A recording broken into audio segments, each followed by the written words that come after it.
হাসপাতালের নিরাপত্তা নিয়ে যখন একের পর এক প্রশ্ন উঠছে, ঠিক তখনই খামতি ঢাকতে তৎপর হলো কর্তৃপক্ষ। কয়েকদিন আগেই হাসপাতালের ওয়ার্ডের ভেতর চার্জে থাকা মোবাইল ফেটে ভয়াবহ বিস্ফোরণের ঘটনায় আতঙ্ক ছড়িয়েছিল রোগী ও তাদের পরিজনদের মধ্যে। সেই ঘটনার রেশ কাটতে না কাটতেই রবিবার হঠাৎ অভিযানে নামলো হাসপাতাল কর্তৃপক্ষ।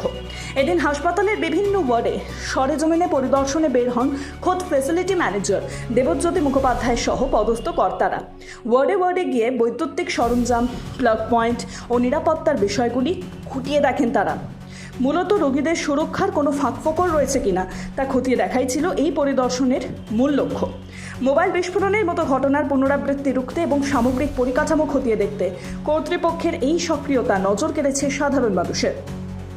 খবর পাই যে অনেক জায়গায় মোবাইলের চার্জার বা কিছু ব্যবহার হতে পারছিল, কিন্তু আমরা সুপারিনটেন্ডেন্টের তরফ থেকে একটা নির্দেশিকা পাই যে যেখানে আমাকে বলা হয় যে তুমি অ্যাসিস্ট্যান্ট সুপার যে অন ডিউটি আছেন, উনি অ্যাসিস্ট্যান্ট সুপার অন ডিউটি, ওনার সঙ্গে গিয়ে একটা আমাদেরকে কথা বলা হয় যে আপনারা একসঙ্গে গিয়ে কথা বলুন, দেখুন যে কোথাও কোনো মোবাইল ব্যবহার হচ্ছে কিনা ওয়ার্ডে, আর কোথাও কোনো চার্জ কেউ করছে কিনা।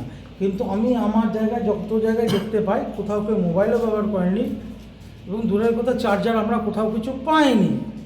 এটা হচ্ছে ব্যাপার। মানুষ আগের থেকে অনেক সতর্ক হচ্ছে, মানুষ বুঝতে পেরেছে যে অরিজিনাল ঘটনাটা কী হয়েছিল, যেটা আমাদের তরফ থেকে কিছুই ছিল না। এবং আমরা প্রত্যেক দিন 3 বেলা করে সতর্ক করছি, সেটা হচ্ছে আমাদের নার্সিং স্টেশনের থ্রু এটা অ্যানাউন্স হচ্ছে, নার্সিং স্টাফরা বলছেন, এবং প্লাস আমরা আমার ফ্যাসিলিটি ম্যানেজার উইংস থেকে, প্লাস হচ্ছে সুপারিনটেন্ডেন্ট উইংস থেকে, মানে উনি অ্যাসিস্ট্যান্ট সুপারিনটেন্ডেন্ট, আমরা এই জিনিসটা করছি। সেখানে কোথাও আমরা দেখতে পাচ্ছি না যে আর কোথাও এই জিনিসটা হতে চলেছে। সুতরাং এখন মানুষ অনেক সচেতন হয়েছে, মানুষ অনেক বুঝতে পেরেছে। আমার মনে হয় আগামী দিনে এই ঘটনা আমরা এড়িয়ে চলবো। মোবাইল চার্জ দেবেন না? কে মোবাইল চার্জ দিচ্ছেন এখানে?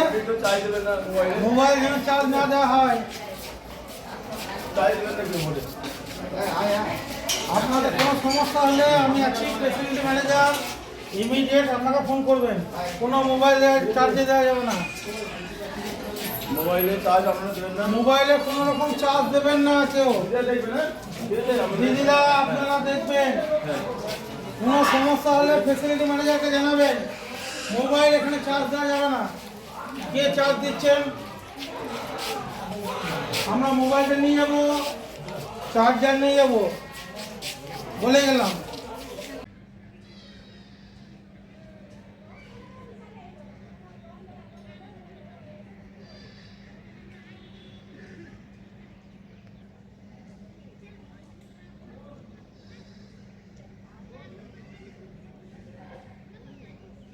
আনন্দ আর ভালোবাসার দীপ্তিতে গড়া সমুজ্জ্বল পরমা, ঠিক তোমারই মতো। শ্যাম সুন্দর কোম্পানি জুয়েলার্স, আগরতলা, উদয়পুর, ধর্মনগর, কলকাতা।